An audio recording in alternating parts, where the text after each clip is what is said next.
You know, artificial intelligence, it's not some far-off futuristic idea anymore. It's actually a standard feature in the digital tools you're using every single day. From the writing assistants that help you with your essays to the design apps you use for projects, AI is already shaping your work. And that means understanding how to use it ethically isn't just a nice-to-have technical skill. It's become a core professional responsibility that we're going to break down right now. So let's just kick things off with a really big question.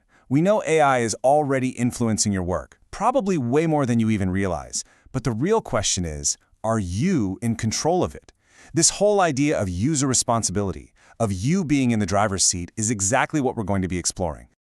All right, so first up, AI hiding in plain sight. Because look, the first step to using any tool responsibly is simply recognizing when you're actually using it. And the tricky thing about AI is that it often works so quietly in the background that you don't even notice it's there.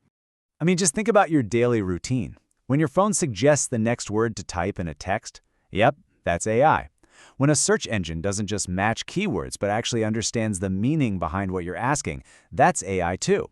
Recommendation engines on shopping sites, virtual assistants like Siri or Alexa, and those personalized content feeds, they're all powered by it.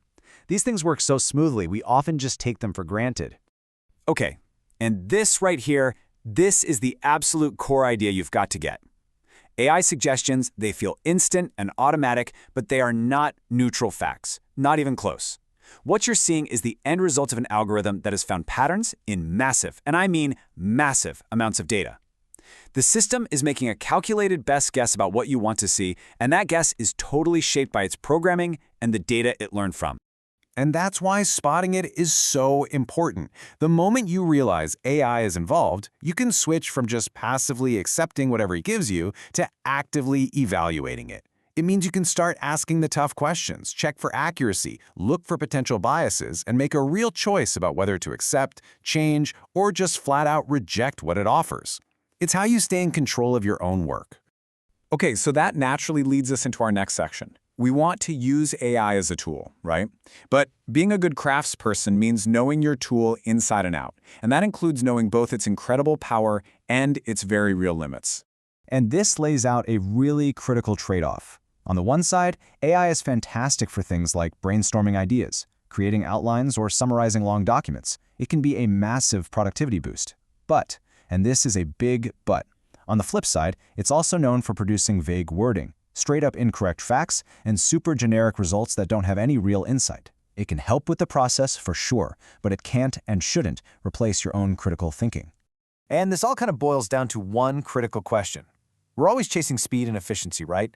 But just because an AI tool makes a task faster, does that automatically make the final work any better? The answer, more often than not, is a hard no. So instead of just thinking about speed, we need a better checklist. You should be asking yourself, did using this tool actually make my work clearer? Is it more accurate now? Did it genuinely improve the final result?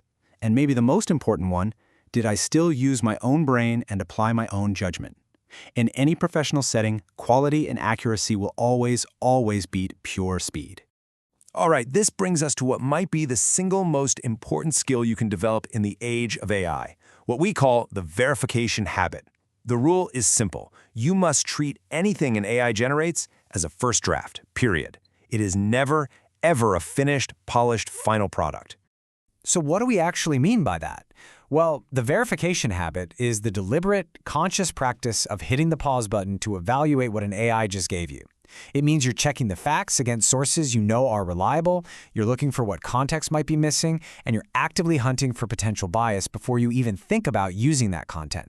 And I really want you to listen to this warning because it's a big one.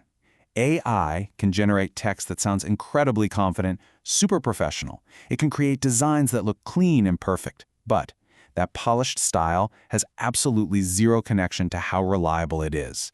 A beautifully written sentence can still be completely and totally wrong. Okay, so how do you actually do this? What's the workflow look like? It's really a four-step process.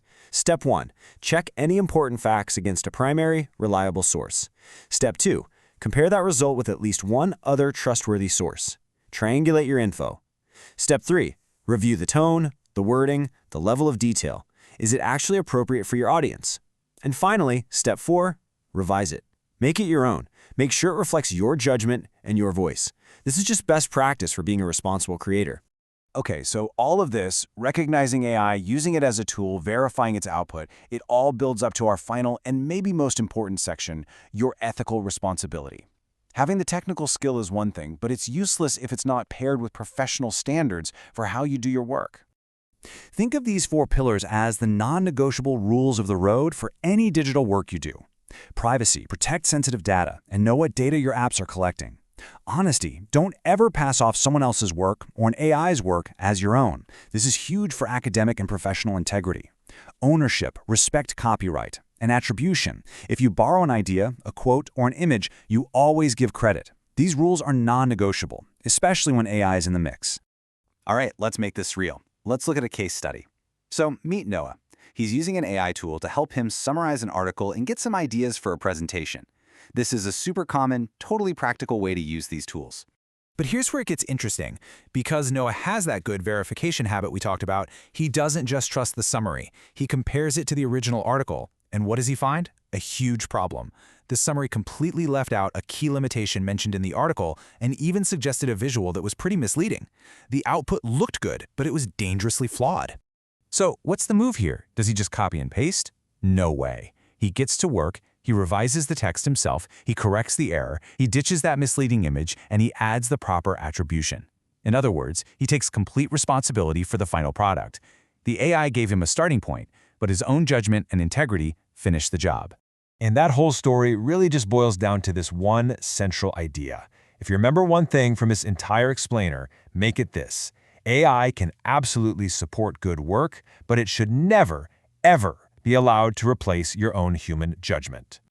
All right, so as we start to wrap this up, let's do a quick flyby of the key takeaways. Number 1, recognize that AI is the tool working behind the scenes. Number 2, always treat its output as a first draft that needs you to review and verify it. Number 3, never forget that you and only you are responsible for the final work. And finally, always uphold those ethical standards of privacy, honesty, ownership, and attribution. At the end of the day, these tools are in your hands. So I'll leave you with this final question to think about. As you move forward, how are you going to make sure that your work isn't just done faster, but that it's actually better, clearer, and more responsible? Because the answer to that question, that's what's going to define your professionalism in this digital world.